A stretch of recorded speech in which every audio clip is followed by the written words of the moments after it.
Ok. Donc, je disais que nous allons prendre la Bible dans Daniel chapitre 7, le verset 23 à 25. Daniel chapitre 7, le verset 23 à 25.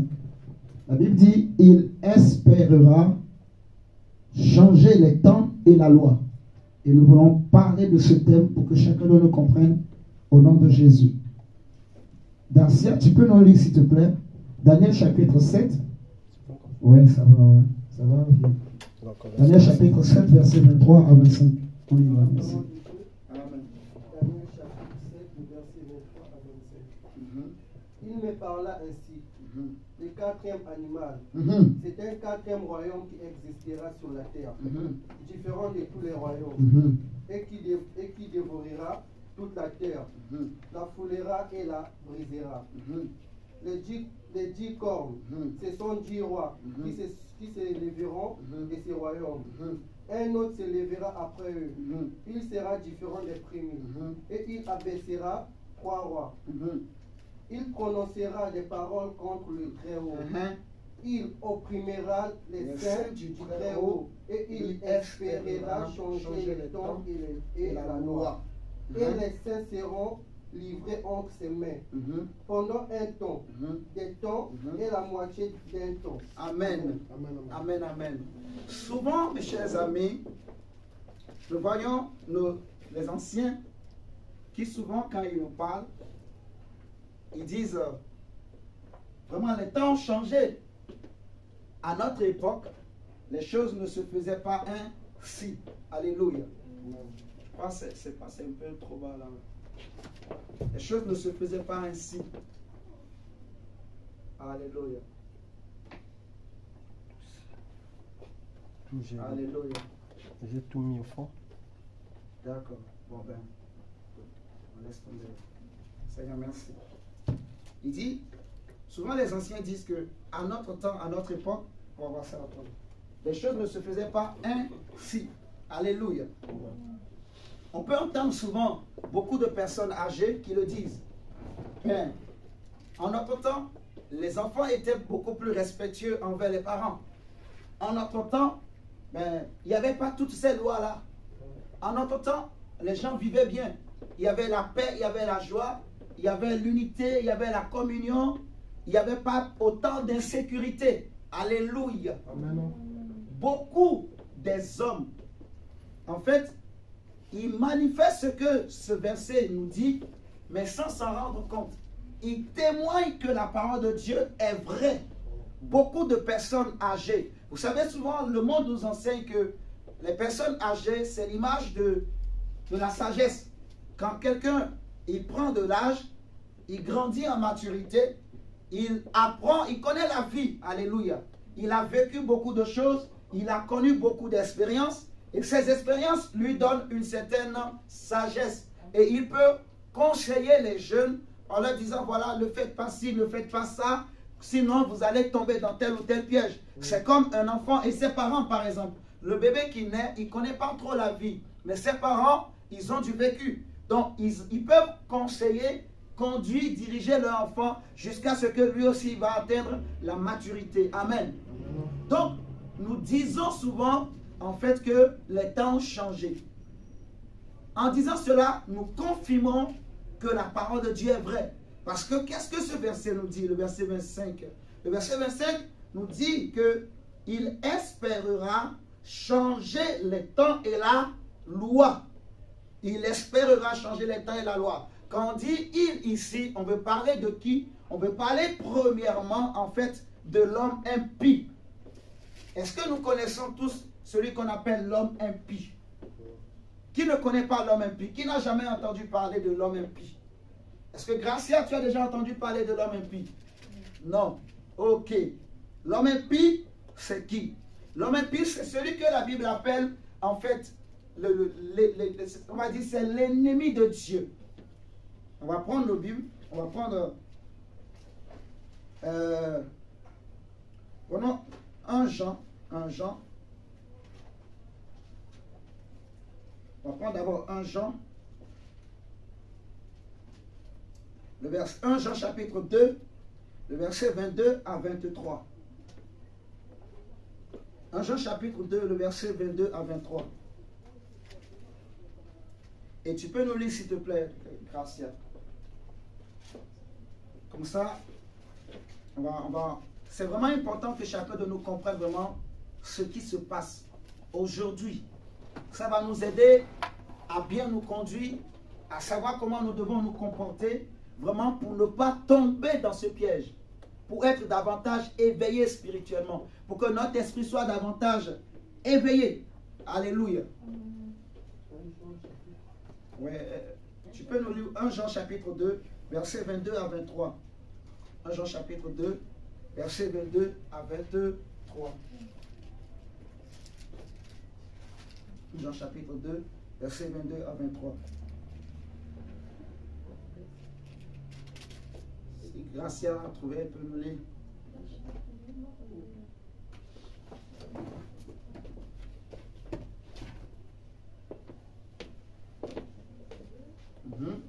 Verset 22 à 23.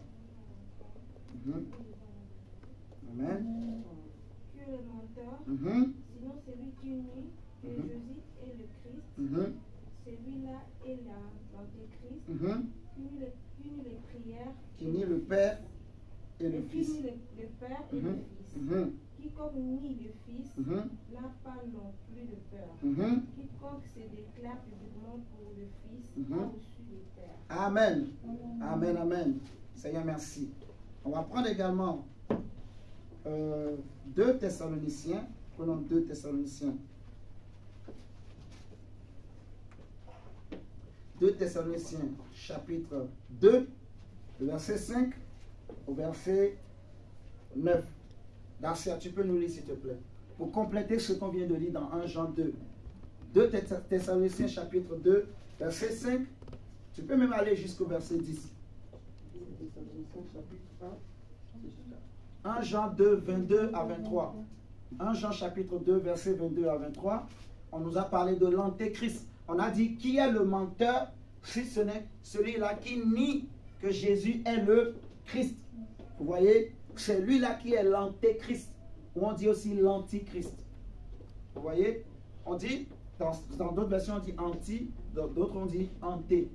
Donc on dit celui-là, c'est celui qui nie que Jésus est Christ, que Jésus est le Fils de Dieu, que Jésus est le Messie. Est-ce que nous sommes d'accord? Ça veut dire que c'est quelqu'un qui s'oppose à Christ. C'est quelqu'un qui est contre Jésus. Alléluia. Maintenant, regardez le 2 Thessaloniciens chapitre 2, versets 5 à 10. On y va, mon frère Garcia. 2 Thessaloniciens chapitre 2.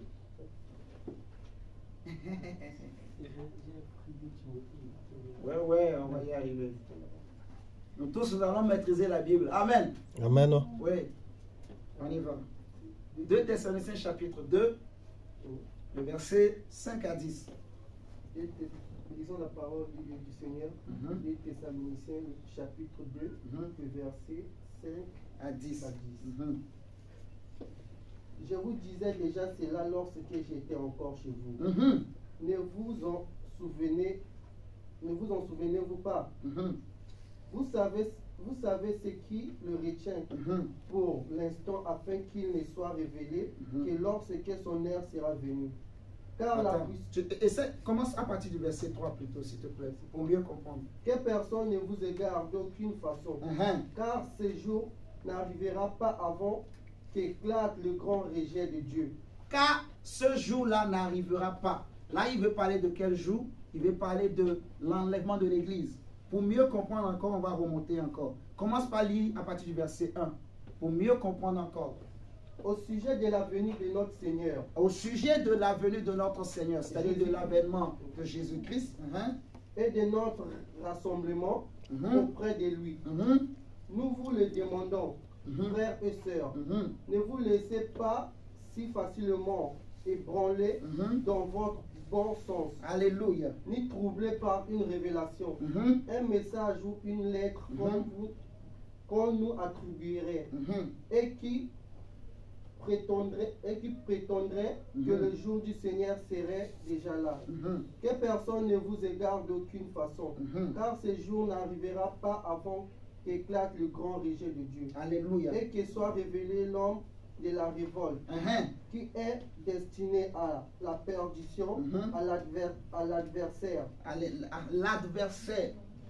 En fait, on dit que personne ne vous trouble concernant notre rassemblement réuni avec Jésus dans les airs qu'on appelle l'enlèvement de l'Église, car avant que cela n'arrive, il faut d'abord qu'apparaisse celui qu'on appelle en fait l'adversaire de Dieu, on appelle le fils de la perdition, l'homme du péché.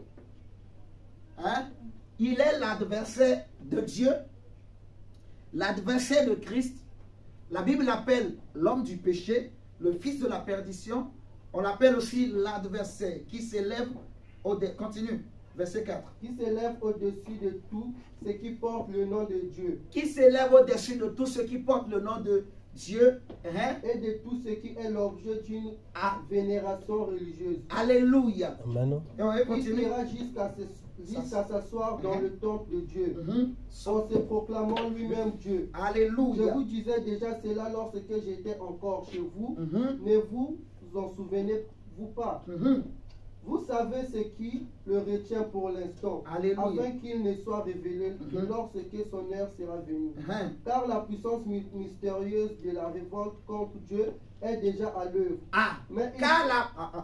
Car la puissance mystérieuse de la révolte contre Dieu est déjà à l'œuvre. Dans la version Louis II, on dit « car le mystère de l'iniquité agit déjà ». Vous voyez? Donc, cet homme qu'on appelle l'adversaire, on l'appelle l'homme du péché, on appelle en fait l'adversaire qui s'élève au-dessus de tout ce qu'on appelle Dieu, au-dessus de tout ce qu'on adore, le fils de la perdition là, avant qu'il ne paraisse, il faut d'abord qu'il y ait l'apostasie. Alléluia. Amen. Et ensuite, il va apparaître. Et on dit que le mystère de l'iniquité agit déjà, c'est-à-dire que son esprit, l'esprit de cet homme-là, agit déjà. Il n'est pas encore apparu physiquement, mais son esprit agit déjà. Est-ce que vous êtes en train de comprendre? On y va, on continue. Mais il suffira que celui qui le retient jusqu'à présent soit écarté pour qu'alors soit révélé l'homme de la révolte. Le Seigneur Jésus le fera périr par le souffle de sa bouche. Tu vois? Et dans ta version, on dit l'homme de la révolte. Mais dans la version Louis II, on l'appelle l'homme impie. Vous voyez? Donc, quand on dit l'homme impie, on veut parler de celui que la Bible appelle le fils de la perdition, le fils de la révolte, en fait, l'adversaire qui s'élève au-dessus de Dieu, celui que la Bible appelle l'homme du péché. Alléluia. Amen. Et c'est lui encore qu'on appelle aussi l'antéchrist ou l'antichrist. Vous voyez? C'est-à-dire qu'il s'oppose à Christ, parce que Christ, c'est Dieu. Amen. Jésus, c'est Dieu. Il s'oppose au plan de Dieu, en fait. Il s'oppose à la loi de Dieu. Il s'oppose à la volonté de Dieu. Il est contre tout ce que Dieu a fait. Il est contre tout ce que Dieu a créé. Il est contre, en fait, ce que Dieu a décidé de faire, lui n'est pas d'accord. Quand on dit un adversaire, ça veut dire quoi? Ça veut dire qu'il n'est pas d'accord avec toi. Il est ton opposant. Même les opposants humains, quelquefois ils sont un peu d'accord sur certains points. Mais ce opposant-là, lui n'est d'accord sur aucun point. C'est-à-dire, Dieu t'a créé à l'image de Dieu, il n'est pas d'accord. Dieu veut te bénir, il n'est pas d'accord. Alléluia. Amen. Dieu veut que tu aies la joie, il n'est pas d'accord. Dieu veut que tu aies la paix, il n'est pas d'accord. Dieu veut que tu sois sauvé, il n'est pas d'accord. Dieu veut que tu connaisses le bonheur, il n'est pas d'accord. Est-ce que vous êtes en train de comprendre? Dieu a créé les anges, il n'est pas d'accord. On adore Dieu, il n'est pas d'accord. Il veut que tout soit à lui. Je ne sais pas si vous êtes en train de comprendre. C'est très important, mes chers amis, de bien comprendre ça. Et si vous comprenez ça, vous allez comprendre le plan de Dieu. Vous allez comprendre, en fait, ce qui se passe dans le monde, ce qui se passe sur la terre aujourd'hui. Parce que la Bible dit que le mystère de l'iniquité agit déjà. Son esprit agit déjà. Son esprit agit dans les gouvernements de ce monde. Son esprit agit dans des familles. Son esprit agit même dans des assemblées. C'est très important de comprendre. Si vous comprenez, vous allez... On dit le mystère de l'iniquité agit déjà. Donc, celui qu'on appelle l'homme impie, en fait, celui dont Daniel parle en disant qu'il espérera changer les temps et la loi, en fait, c'est cet adversaire-là. C'est cet homme impie. C'est l'homme du péché. Vous voyez? C'est l'homme de la révolte. C'est l'homme qui s'oppose à Dieu, à la volonté de Dieu. Il s'oppose à la loi de Dieu. Il s'oppose au programme de Dieu. Si vous comprenez ça, vous allez comprendre la suite. Parce qu'on a dit, il espérera changer les temps. Pourquoi il veut changer les temps? Pourquoi il veut changer les temps? Il veut changer les temps parce qu'il veut changer la loi de Dieu. Il veut changer les temps parce qu'il s'oppose à la loi de Dieu. Il s'oppose à la volonté de Dieu. On vient de lire dans 1 Thessaloniciens, 2 Thessaloniciens 2, du verset 1. Là, on s'est arrêté au verset 8. Mais vous pouvez même lire jusqu'à la maison chez vous. Vous allez voir, on dit, l'apparition de cet impie, tu peux t'asseoir, merci. L'apparition de cet impie se fera par la puissance de Satan. Vous voyez, avec toutes sortes de miracles, de signes et de prodiges mensongers, et avec toutes les séductions de l'iniquité pour ceux qui périssent parce qu'ils n'ont pas reçu l'amour de la vérité pour être sauvés. En réalité, cet homme impie, ce n'est rien d'autre que le fils de Satan. De la même manière que Jésus est fils de Dieu, Jésus est l'image visible du Dieu invisible. Cet homme impie sera la personnification du diable lui-même, de Satan lui-même. Qui est en train de me suivre ce matin? Cet homme impie sera sa personnification. Alléluia. Donc le diable va lui donner tout son pouvoir, toute sa puissance. Et son seul but, c'est de détruire tout ce que Dieu a fait. Et son esprit agit déjà depuis très longtemps. Vous voyez? Maintenant, Dieu a révélé au prophète beaucoup de choses sur comment cet esprit agit. Dieu a révélé au prophète Daniel qu'il espérera changer les temps. Pourquoi il veut changer les temps? Pourquoi il veut changer les temps? Quand on parle des temps, on veut parler des périodes, on veut parler des époques. Vous voyez? L'homme a besoin de connaître le temps dans lequel nous sommes pour connaître la loi. Parce que, regardez, souvent les anciens disent, les temps ont changé. Parce que, en fait, les choses que les gens font aujourd'hui sont contraires à ce que les gens faisaient hier. Il y a 40 ans, il y a 50 ans, il y a 60 ans, il y a 100 ans. Si nous retournons en arrière, nous allons voir que les jeunes étaient plus respectueux. Vous voyez, nous allons voir que les femmes étaient plus sérieuses. Les hommes étaient plus respectueux aussi envers les femmes. Vous voyez, les enfants respectaient les parents. Il n'y avait pas autant de délinquance. Il n'y avait pas autant d'infidélité. Il n'y avait pas autant de blasphème dans le monde. Est-ce que nous suivons ce matin? Pourquoi les anciens parlent comme ça? Parce que regardez, les lois ont changé. Même les lois des nations ont changé. Vous voyez, les pays où les gens avaient peur de s'affirmer ouvertement que moi je suis Bon, je dis ça comme ça, mais vous pouvez comprendre ce que je veux dire. Alléluia. Au lieu dans certains pays où les gens, ils avaient honte de dire que moi je suis mais aujourd'hui, les gens n'ont plus peur de dire que moi je suis On voit même que dans les gouvernements, il y en a beaucoup de Vous voyez?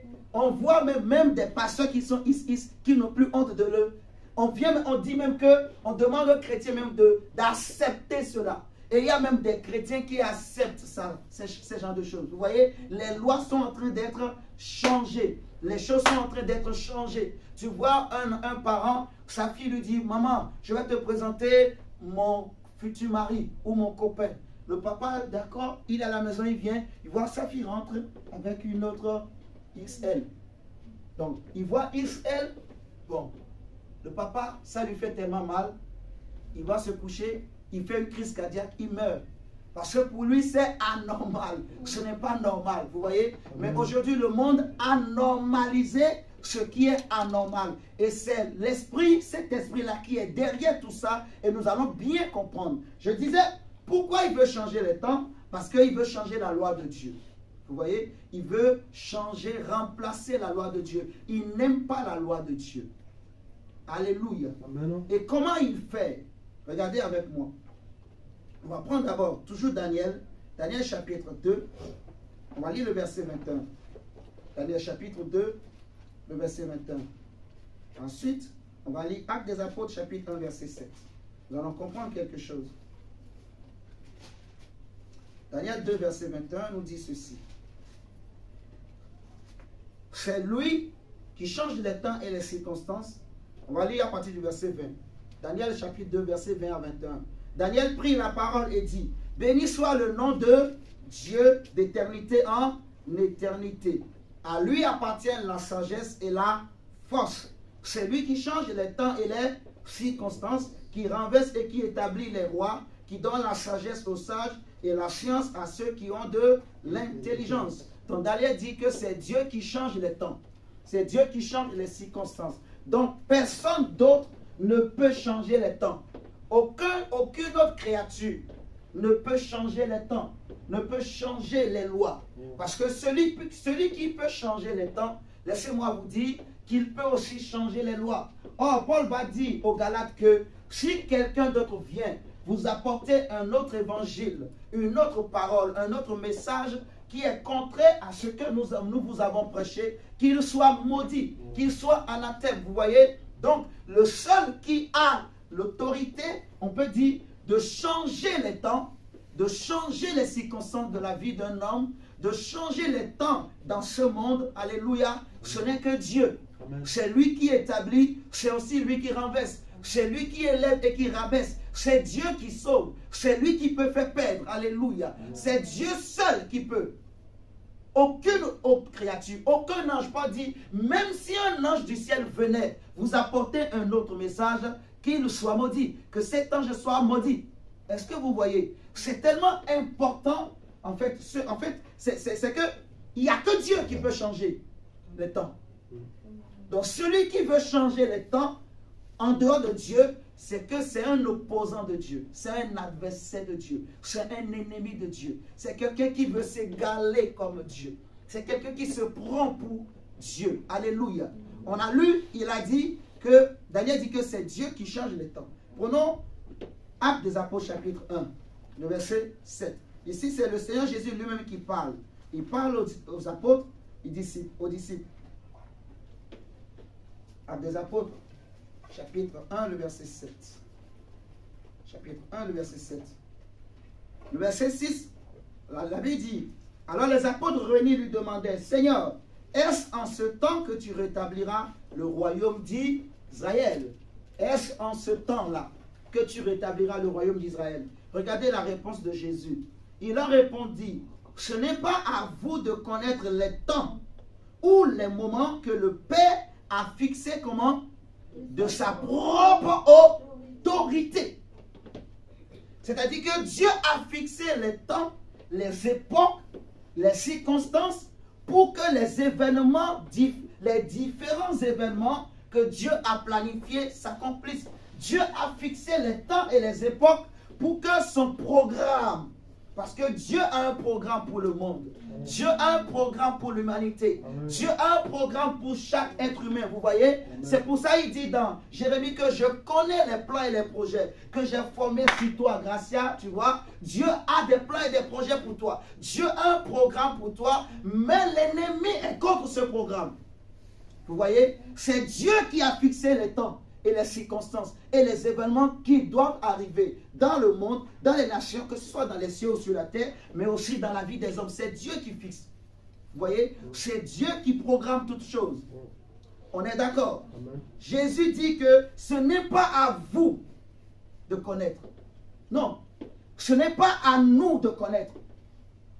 Mais c'est Dieu seul qui a fixé. Nous, on attend, on sait que ce que Dieu a dit va s'accomplir. C'est pour ça que la Bible dit que si la prophétie tarde, attends-la, elle s'accomplira certainement. Vous voyez? Elle s'accomplira en son temps. Elle s'accomplira en son temps. Quand l'ange Gabriel était venu parler à Zacharie que sa femme allait tomber enceinte, Zacharie n'a pas cru. L'ange va lui dire que tu vas devenir muet parce que tu n'as pas cru à ce que je t'ai annoncé. Car les paroles que je t'ai annoncées s'accompliront certainement en le temps. Amen. Vous voyez? Et le temps que l'ange a annoncé, la parole s'est accomplie. Donc notre Dieu est un Dieu qui travaille dans le temps. Il travaille avec le temps. Il est hors du temps lui-même. Et c'est lui qui a créé le temps et qui programme le temps. Est-ce que vous voyez? Mais il n'est pas dans le temps. Parce que s'il était dans le temps, c'est que le temps allait aussi l'influencer. Mais il est hors du temps. Est-ce que nous sommes en train de comprendre? Dieu est hors du temps, mais c'est lui qui a créé le temps et qui fixe les temps et les époques pour que les événements s'accomplissent dans les cieux, sur la terre, dans la vie des hommes, dans les nations. Alléluia. Amen. Donc, celui qui veut changer les temps, c'est un ennemi de Dieu. C'est un ennemi de Dieu. La Bible dit que cet homme impie espère. Vous voyez? Je veux déjà vous dire ce matin que depuis des siècles et des générations, il travaille et son but, c'est de changer le temps. Donc, il a beaucoup de stratégies, il met beaucoup de stratégies en place, de stratagèmes en place pour justement réussir à changer le temps. Mais Dieu lui a aussi laissé un temps. Donc, quand le temps que Dieu a fixé pour mettre fin définitivement à son œuvre va arriver, Dieu va détruire toutes ses œuvres. Vous êtes en train de me comprendre? Donc, je vais déjà vous dire que Dieu n'est pas étonné par tout ce qui se passe. Dieu sait. Et Dieu aussi laisse que tout cela se passe. Et Dieu laisse aussi pour voir aussi comment les hommes vont réagir. Vous devez comprendre quelque chose, mes chers amis, qu'il y a quelqu'un qui s'appelle ennemi de Dieu. Et s'il est ennemi de Dieu, il est aussi ton ennemi. Parce que tu es créé à l'image de Dieu. S'il n'aime pas Dieu, il ne va pas t'aimer. Toi, tu es aimé de Dieu. Tu es la fille de Dieu. Tu es le fils de Dieu. Alléluia. Amen. Donc, les choses que Dieu a prévues pour ta vie, lui, il n'est pas d'accord. Il ne sera pas content. Il va chercher à retarder les promesses de Dieu dans ta vie. Il va chercher à empêcher même que les promesses de Dieu s'accomplissent dans ta vie, dans la vie de ta famille ou de tes enfants. Alléluia. Il va chercher à empêcher même que ces programmes de Dieu s'accomplissent. Parce qu'il ne t'aime pas. En fait, chaque fois qu'il fait mal à toi, parce que Dieu est au ciel. Et il ne peut pas aller faire du mal à Dieu au ciel. Pour que vous compreniez bien le niveau du combat, la raison du combat. Vous savez, quand Dieu a chassé le diable depuis le ciel, parce qu'il a voulu se faire passer, il a voulu prendre la place de Dieu. Et Dieu va le chasser, précipiter. La Bible nous dit. Mais depuis ce temps, il est en colère avec toute son équipe, mais il ne peut pas aller combattre Dieu. Donc, qu'est-ce qu'ils font? Ils se tournent vers ce que Dieu aime. Parce qu'ils savent que s'ils font du mal à ce que Dieu aime, alors indirectement, ils touchent Dieu. Est-ce que vous êtes en train de comprendre? Donc, c'est toi qui es au centre. C'est l'homme qui est au centre. Ce que le diable fait, il fait tout pour détruire l'homme. Parce qu'il sait que s'il arrive à détruire l'homme, Dieu, il va toucher Dieu. En fait, Dieu va être affecté. Est-ce que vous êtes en train de comprendre? Ok. Maintenant, regardons ceci. Nous sommes 74. Psaume 74. On va voir quelque chose. On avait lu ça hier, dans l'émission qu'on avait fait. Psaume 74.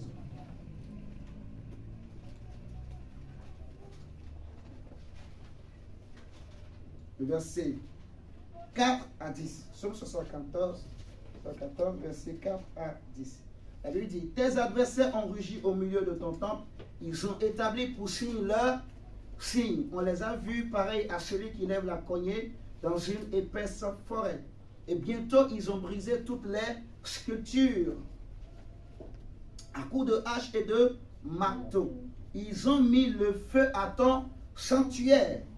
Et ils ont abattu, profané quoi? La demeure de Dieu. Ils disaient en leur cœur, traitons-les tous avec violence. Ils ont brûlé dans le pays tous les lieux saints. Verset 9. Nous ne voyons plus nos signes. Il n'y a plus de prophètes et personne parmi nous qui sache jusqu'à quand. Jusqu'à quand, ô Dieu, l'oppresseur outragera l'ennemi méprisera-t-il sans cesse ton nom? Donc, ici, le prophète Asaph est en train de dire que il n'y a plus de prophètes. Nous ne voyons plus nos signes, il n'y a plus de prophètes. C'est une façon de dire que les prophètes sont des signes que Dieu place dans les temps. On avait déjà partagé dans Genèse 1, le Seigneur dit, lorsque le Seigneur créait le monde, il va dire dans Genèse chapitre 1, Genèse chapitre 1, verset 14, il est écrit qu'il y ait des luminaires dans l'étendue. Qu'il y ait des luminaires dans l'étendue des cieux, dans l'étendue du ciel, pour séparer le jour d'avec la nuit, que ce soit des signes pour marquer les époques, les jours et les années, et qu'ils servent de luminaires dans l'étendue du ciel pour éclairer la terre. On avait dit que les signes là, c'est les hommes. Il est écrit dans Isaïe que moi, en fait, et les enfants que Dieu m'a donnés, nous serons des signes. Vous voyez? Donc, ces signes-là, c'est les hommes de Dieu, en fait. C'est les enfants de Dieu. C'est les envoyés de Dieu. C'est les serviteurs de Dieu. C'est les servantes de Dieu. Et dans la Bible, on les appelle souvent les prophètes. Dans l'Ancien Testament, en fait, tous ceux qui étaient serviteurs de Dieu, ils étaient appelés prophètes, prophétesses. Alléluia. Donc, aujourd'hui, en fait, les signes, c'est toi, c'est moi. Est-ce que vous me suivez? Les signes, c'est toi, c'est moi. Le psalmiste dit que nous ne voyons plus nos signes, il n'y a plus de prophètes. Il n'y a plus personne qui sache jusqu'à quand. Vous voyez? Donc le prophète est censé connaître le temps. Le prophète est censé savoir dans quel temps nous sommes. Est-ce que nous sommes en train de comprendre? Le prophète est censé connaître dans quelle époque nous sommes, dans quel temps nous sommes aujourd'hui. Aujourd'hui, le temps que nous sommes en train de traverser, le temps que le monde traverse, mon frère, ma soeur, est-ce que tu sais dans quel temps tu es? Est-ce que tu sais dans quel temps nous sommes? Est-ce que c'est le temps aujourd'hui de faire sa vie comme on veut? Est-ce que c'est le temps de vivre comme on veut? Ou bien c'est le temps de chercher Dieu? C'est le temps de servir Dieu? C'est le temps de croire, de se sanctifier, de craindre Dieu? Dans quel temps nous sommes aujourd'hui, mes chers amis? La Bible nous parle des fils d'Issachar. Dans 1 Chronique chapitre 12, le verset 32. La Bible dit que c'était des hommes qui avaient l'intelligence du temps et qui savaient discerner le temps, en sorte qu'ils étaient capables de savoir ce que Israël devait faire. Vous voyez? Celui qui maîtrise le temps, il maîtrise la loi. Celui qui maîtrise le temps, il maîtrise les circonstances de la vie. Celui qui sait discerner dans quel temps nous sommes, il sait quelle est la volonté de Dieu. Parce que notre Dieu est un Dieu de temps. Alléluia. J'insiste beaucoup sur ça. Dieu est un Dieu de temps. Donc celui qui arrive à discerner le temps, il connaîtra quelle est la volonté de Dieu pour ce temps. Quel est ce que Dieu veut de moi aujourd'hui? Il y a beaucoup d'enfants de Dieu, il y a beaucoup d'hommes des fois qui se posent des questions. Je ne sais pas ce que Dieu veut de moi. Je ne sais pas qu'est-ce que Dieu veut faire de ma vie.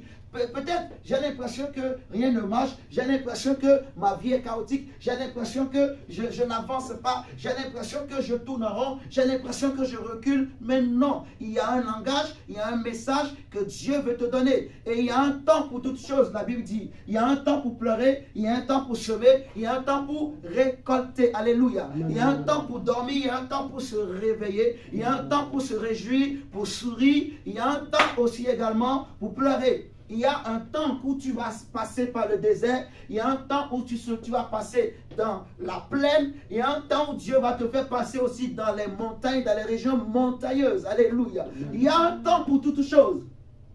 Il y a un temps, Jésus était né. Quand il était né, la Bible nous dit qu'il était né dans une crèche. Alléluia. Jésus était né au milieu des brebis. C'était le temps où Jésus devait naître. Et en son temps, il y avait des mages qui sont venus de l'Orient pour voir l'enfant qui était né. C'était le temps. Quand les gens ont vu ces signes, les gens ont compris que le Messie était né. Alléluia. Quand Jésus était né, la Bible dit qu'il y avait un homme, un prophète, que Dieu avait averti. Dieu lui avait dit que tu tu ne mourras pas avant d'avoir vu le Messie de Dieu. Quand Jésus était né, quand le temps que Dieu a prévu est arrivé, on a vu le signe. Il y a eu des hommes qui ont reconnu, même des païens, même des sorciers ont reconnu que celui qui était né, c'est le Fils de Dieu. Amen. Vous voyez, Dieu est un Dieu de temps. Dieu est un Dieu de temps. Dieu travaille dans le temps. Celui qui connaît le temps, celui qui maîtrise le temps, mon frère, ma soeur, celui qui est sensible. Alléluia. Si tu es sensible, tu ne seras jamais étonné par quoi que ce soit. Rien ne te surprendra parce que Dieu va déjà te révéler ce qui va arriver. Tu vas lire le temps. Tu peux lire le temps. Tu regardes quelqu'un, tu peux lire le temps. Tu regardes une situation, tu peux lire le temps. Et si tu arrives à lire le temps, tu sauras ce qu'il faut faire. Amen. Il y a des gens, des fois, tu peux voir que là, il y a un combat qui arrive. Si tu arrives à lire le temps, tu peux lire. Parce que avant que la pluie n'arrive, il y a d'abord des nuages qui se rassemblent. Non, je pense que tu ne m'as pas compris. Avant que la pluie ne tombe, il y a d'abord des nuages. Alléluia. Je dis qu'avant que la pluie ne tombe, il y a d'abord les nuages. Et les nuages annoncent la pluie. Alléluia. Et celui qui arrive à lire le temps, il peut comprendre ce qui va se passer. Et il saura, comme les fils d'Issachar, ce qu'il faut faire. S'il faut se lever, s'il faut faire des prières d'autorité, s'il faut jeûner, s'il faut implorer la grâce de Dieu, tu sauras ce qu'il faut faire. C'est important, mes frères et sœurs, de connaître le temps. Parce que Dieu est un Dieu de temps. Et l'ennemi sait que s'il arrive à influencer le temps, s'il arrive à changer le temps, il va changer la loi. Il va changer les situations. Et c'est ce qu'il est en train de faire. Eh bien, comment il fait? Comment il procède? C'est quoi l'une de ses stratégies aujourd'hui? Pour réussir à changer le temps. Pour réussir à influencer les lois. La première chose,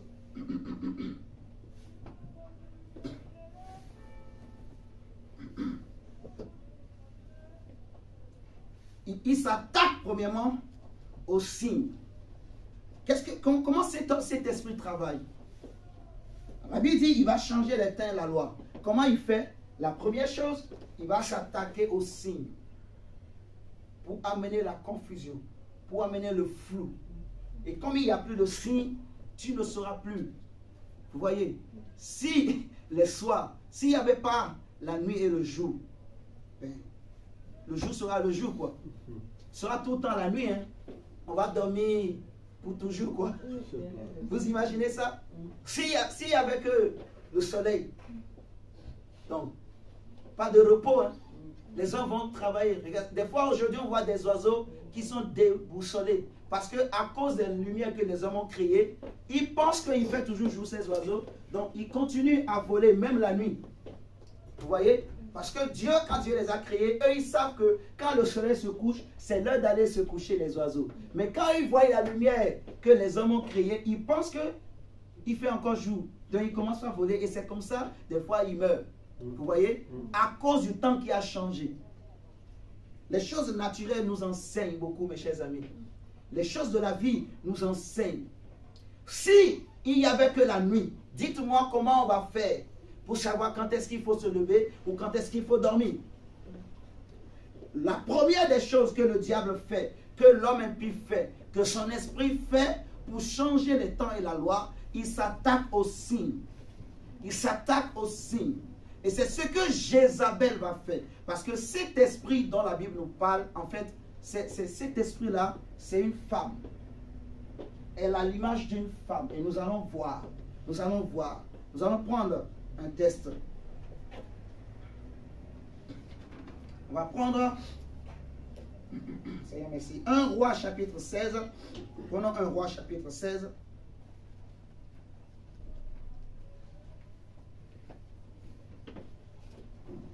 Un Roi chapitre 16.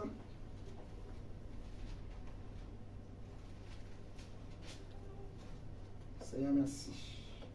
1 Roi 16. On va lire le verset 29 à 33. 1 Roi 16, verset 29 à 33. La Bible nous dit, Akab, fils d'Omri, régna sur Israël la 38e année d'Asa, roi de Juda. Akab, fils d'Omri, régna 22 ans sur Israël à Samarie. Akab, fils d'Omri, fit ce qui est mal aux yeux de qui? De l'Éternel, plus que tous ceux qui avaient été avant lui. Et comme si c'eût été pour lui peu de choses de se livrer au péché de Jéroboam, fils de Nébat, il prit pour femme qui? Il prit pour femme Jézabel, fille d'Ethbal, roi des Sidoniens. Et il alla servir Baal et se prosterner devant lui. Il éleva un autel à Baal dans la maison de Baal qu'il bâtit à Samarie. Et il fit une idole d'Astarté. Akab fit plus encore que tous les rois d'Israël qui avaient été avant lui pour irriter l'Éternel, le Dieu d'Israël. Donc, la Bible nous parle de l'histoire d'Akab. Akab qui était un roi en Israël et qui va épouser une fille qui s'appelle Jézabel, qui était la fille d'un roi, du roi des Sidoniens. Ce roi s'appelle Ethbal. Et c'était des adorateurs de Baal. Baal que la Bible... En fait, en ce temps-là, les gens disaient que Baal était le dieu de la pluie. Les gens priaient Baal pour qu'il donne la pluie, qu'il fasse tomber la pluie, l'abondance. Vous voyez? Et c'est d'ailleurs pour ça que le prophète Élie va se lever. Comme Akab a commencé par adorer Baal, comme si c'était Baal qui donnait réellement la pluie, Élie va lui dire, si à ma parole, il ne tombera aucune goutte de pluie. Sinon, à ma parole, on verra si Baal est vraiment Dieu. On verra si vraiment Baal, il peut faire tomber la pluie. Il y a un signe, parce que les signes, en fait, c'est premièrement les prophètes, mais c'est aussi les autorités que Dieu a élevées. Vous voyez? Donc, Akab, normalement, était censé être un signe. Amener le peuple à respecter la loi de Dieu en tant que roi. Mais malheureusement, lui, il a commencé par adorer Baal. Alors, un vrai signe, un vrai prophète, un homme qui n'avait pas fléchi les genoux devant Baal, devant Astarté, s'est levé. Et cet homme, c'était Élie. Il va dire à Akab que il ne tombera aucune goutte de pluie ici en Israël, sur la terre, il dit, sinon à ma parole. Vous voyez? Amen. On a vu que pendant 3 ans et demi, la pluie n'est pas tombée. Akab a prié Baal de toutes les façons. Akab a invoqué Baal. Akab et Jézabel, ils ont fait tout ce qu'ils voulaient. Mais la pluie n'est pas tombée. Vous voyez? Il s'attaque donc au signe. Qu'est-ce que Jézabel va faire? En colère, il va commencer par détruire les prophètes. Regardez, toujours 1 Roi 18. 1 Roi 18. Le verset 1, on va lire. Verset 1 à 4. La Bible dit, bien des jours s'écoulaient, et la parole de l'Éternel fut ainsi adressée à Élie dans la 3e année. Va, présente-toi devant Akab, et je ferai tomber de la pluie sur la face du sol. Et Élie alla pour se présenter devant Akab. La famine était grande à Samarie, et Akab fit appeler Abdias, chef de sa maison. Or, Abdias craignait beaucoup, comment? L'Éternel. Et lorsque Jézabel faisait quoi? Extermina les prophètes de l'Éternel. Vous voyez, Abdias prit 100 prophètes qu'il cacha 50 par 50 dans une caverne et il les avait nourris de pain et d'eau. Donc on voit que Jézabel avait travaillé pour exterminer les prophètes, exterminer les vrais prophètes, pour détruire, pour tuer les prophètes. Donc cet esprit-là, parce que la Bible nous parle dans, si on va prendre Apocalypse 2, on va travailler comme ça, pour faire le lien directement entre les deux. Apocalypse chapitre 2, le verset 20. Ici le Seigneur dit, mais ce que j'ai contre toi, ici il parle à l'église de Thyatire, c'est que tu laisses la femme Jézabel, qui se dit prophétesse, vous voyez, enseigner et séduire mes serviteurs pour qu'ils se livrent à l'impudicité et qu'ils mangent des viandes sacrifiées aux idoles. Je lui ai donné du temps afin qu'elle se repentît et elle ne veut pas se repentir de son impudicité. Voici, je vais la jeter sur un lit et envoyer une grande tribulation à ceux qui commettent adultère avec elle, à moins qu'ils ne se répandent de leurs œuvres. Alléluia. Toujours Apocalypse. Prenons Apocalypse. On va prendre Apocalypse 17. Apocalypse 17, verset 3. Apocalypse 17, verset 3. La Bible dit, il me transporta en esprit dans un désert et je vis une femme assise sur une bête écarlate, pleine de noms de blasphème, ayant 7 têtes et 10 cornes. Cette femme était vêtue de pourpre et d'écarlate et parée d'or, de pierres précieuses et de perles. Elle tenait dans sa main une coupe d'or remplie d'abominations et des impuretés de sa prostitution. Sur son front était écrit un nom, un mystère, Babylone la grande, la mère des impudiques et des abominations de la terre. Et je vis cette femme ivre du sang des saints et du sang des témoins de Jésus. Mes chers amis, c'est très important ce que nous sommes en train de lire. La Bible dit que Jézabel est devenue un esprit. On a lu dans Apocalypse 2. Et ce que Jézabel avait fait au temps d'Élie, Jézabel a tué tous les prophètes, bien que Dieu aussi va cacher certains prophètes. Le Seigneur va dire à Élie que je me suis mis à part je me suis mis à part un reste qui n'a pas fléchi les genoux devant Baal. Alléluia. Donc Dieu avait mis de côté des hommes et des femmes qui n'ont pas fléchi les genoux devant Baal. Des hommes et des femmes que Jézabel n'avait pas réussi à exterminer. Vous voyez? Mais Jézabel est un esprit puissant. C'est un esprit très fort qui travaille contre les prophètes, qui travaille contre les enfants de Dieu, qui travaille contre les hommes qui aiment la vérité, les hommes qui veulent marcher dans l'obéissance à Dieu, les hommes et les femmes qui veulent craindre Dieu. C'est un esprit qui n'aime pas Dieu, c'est un esprit qui n'aime pas la loi de Dieu. Et pour changer les temps, ce qu'il fait, il s'attaque aux signes. Tout ce que Dieu établit, tout ce que Dieu élève pour proclamer la parole, proclamer la vérité, pour amener les hommes à marcher dans la droiture, dans l'intégrité, dans la justice, cet esprit s'attaque à eux. Cet esprit s'est attaqué aux prophètes au temps d'Élie, il les a tués. Nous voyons même quand Élie va demander que le feu descende et le feu était descendu, la Bible nous dit que Élie va tuer les 450 prophètes de Baal et 400 prophètes d'Astarté. Quand Jézabel a appris, elle va menacer Élie. Élie va avoir peur de Jézabel. Élie, imaginez, Élie a tué 450 prophètes de Baal et 400 prophètes d'Astarté. Mais une femme a réussi à lui faire peur.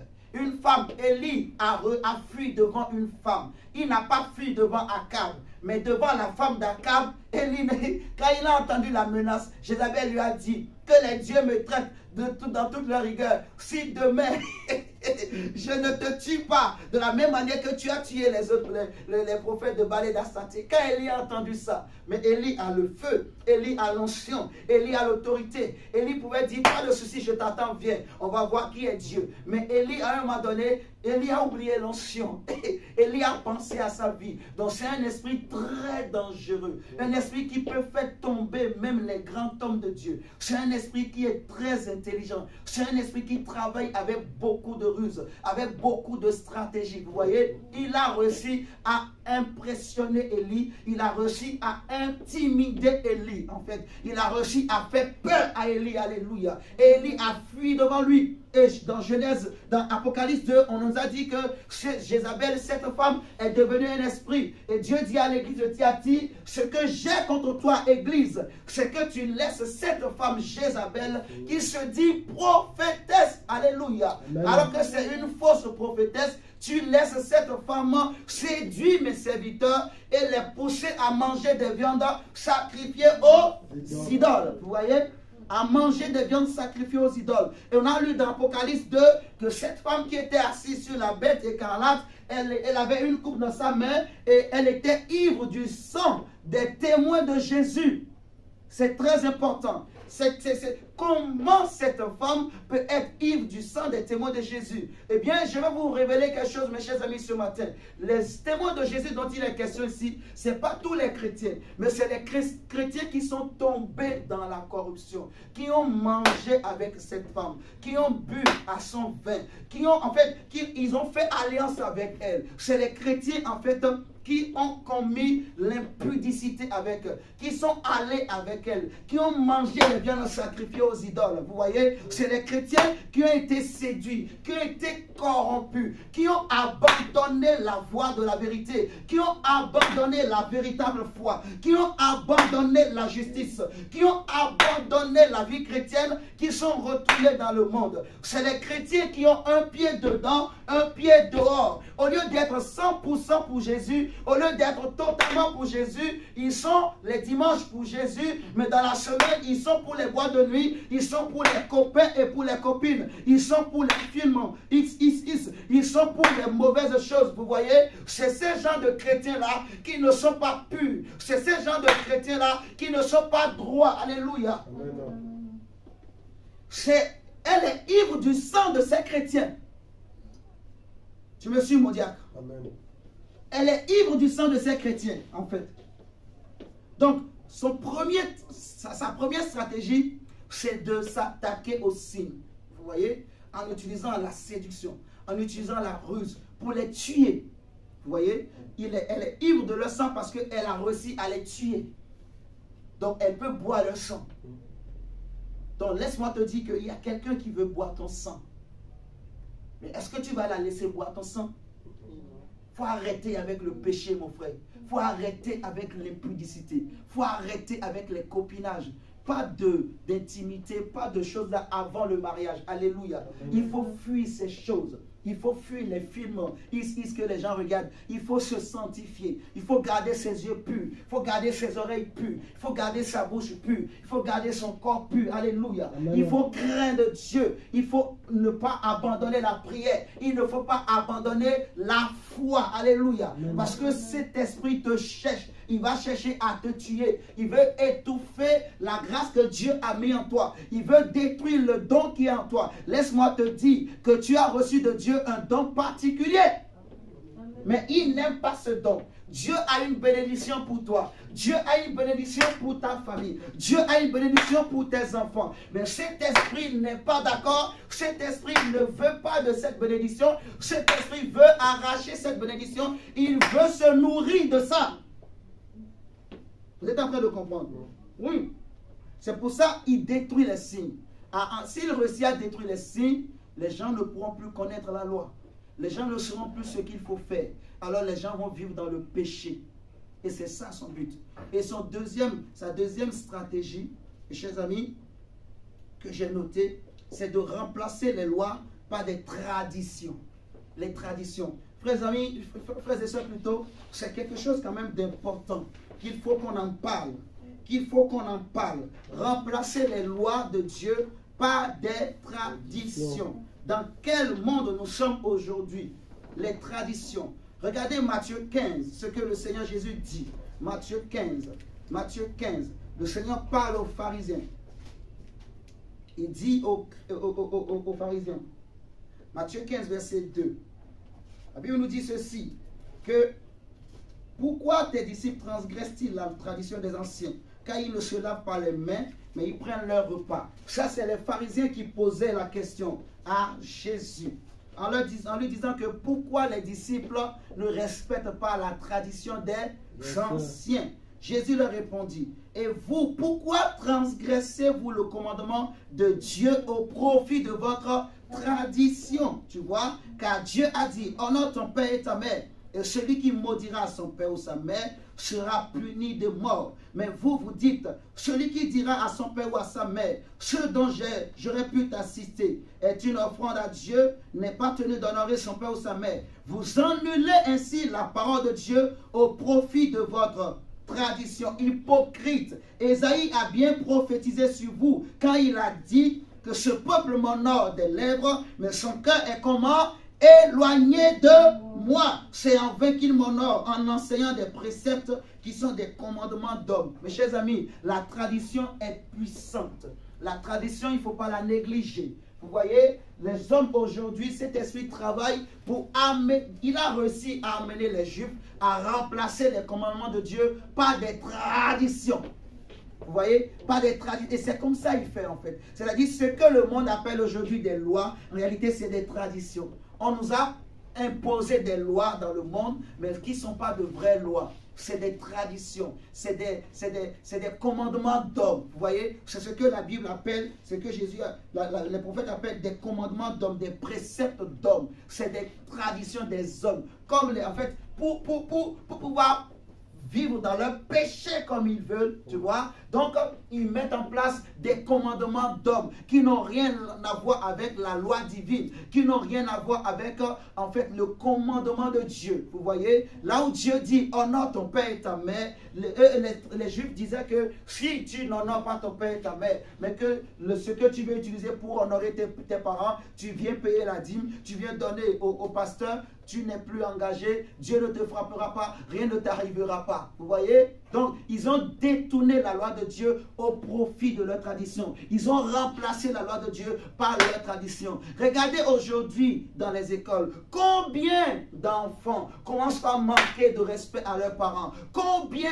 de femmes commencent à manquer de respect à leur mari? Combien de maris méprisent, écrasent, détruisent même leurs enfants et leurs femmes? Alléluia. Amen. Combien de jeunes aujourd'hui, ils n'ont aucun respect pour les personnes âgées, mes chers amis. Aujourd'hui, on enseigne aux gens que, voilà, tes parents directs ou tes oncles directs n'ont aucun droit sur toi. Mais c'est écrit dans quelle Bible? Quelle est cette Bible-là, cette loi de Dieu que vous lisez? La Bible nous dit en fait qu'il ne faut pas... Oh my God, oh my God, oh my God, oh my God. Oh Seigneur Jésus. Là, ça commence à monter. Oh Seigneur. Aïe, aïe, aïe, aïe, aïe. Seigneur, merci. Seigneur, merci. Seigneur, merci. Seigneur, merci. Seigneur, merci. Seigneur, merci. Prenons 2 Timothée.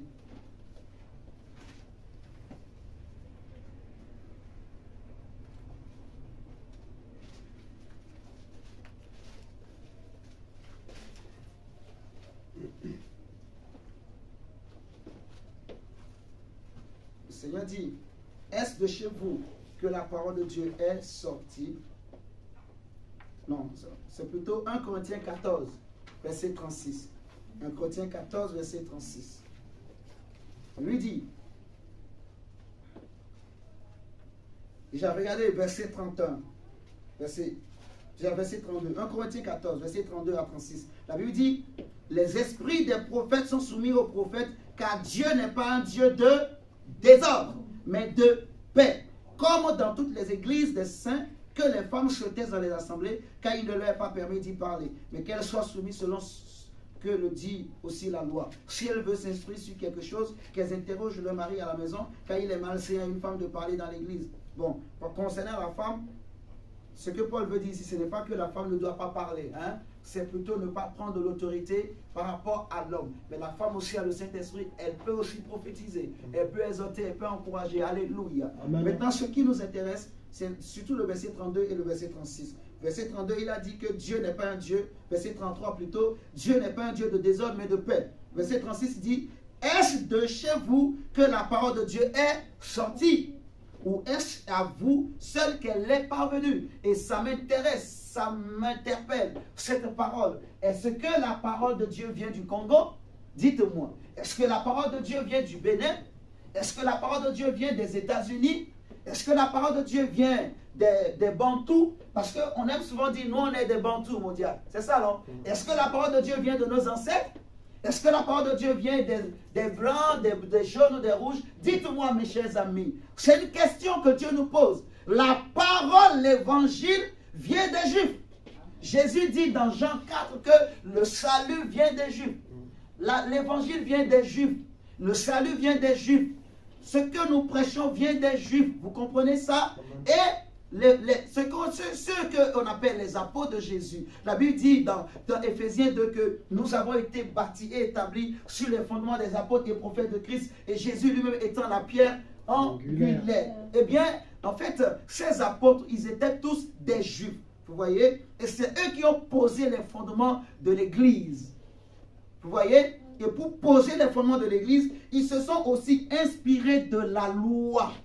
J'insiste beaucoup. Ils se sont inspirés de la loi de Moïse. Et Jésus dira que je ne suis pas venu abolir la loi, mais accomplir. Il dit celui qui, en fait, que un seul iota de cette parole, de cette loi, ne sera ôté.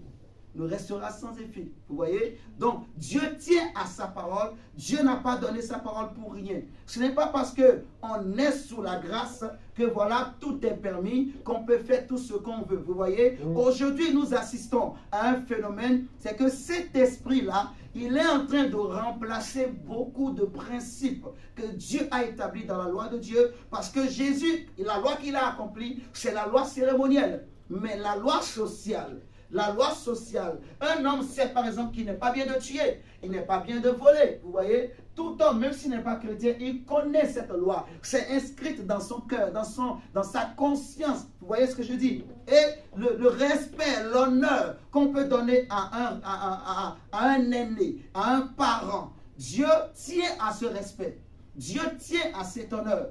On voit aujourd'hui des enfants qui commencent par imposer les mains sur la tête de leurs parents. Est-ce que vous savez, ça veut dire quoi l'imposition des mains? Mes chers amis, on ne peut pas imposer les mains à un inférieur, à un supérieur plutôt. La Bible dit que c'est le supérieur qui bénit l'inférieur, vous voyez? Et celui qui impose les mains à quelqu'un, c'est qu'il est supérieur, vous voyez? Et celui qui est supérieur, en fait, il est digne d'un honneur.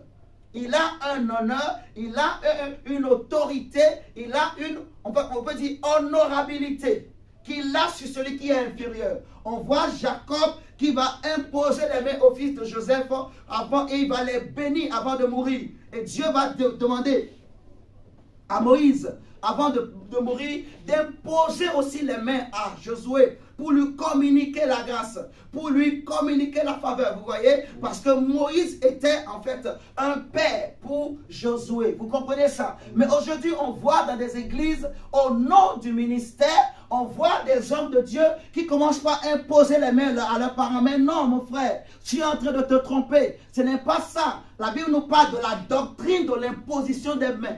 Et vous savez ce que Dieu m'a enseigné, mes chers amis? L'imposition des mains, c'est une doctrine. Et quand on dit une doctrine, ça veut dire qu'il faut qu'on te fasse asseoir et qu'on te l'enseigne. Mais beaucoup de gens aujourd'hui prêchent l'évangile, de grands prédicateurs, mais qui n'ont jamais reçu un enseignement sur l'imposition des mains. On est né, on a vu les autres imposer les mains. Nous aussi, on a commencé seulement. Allez, take it.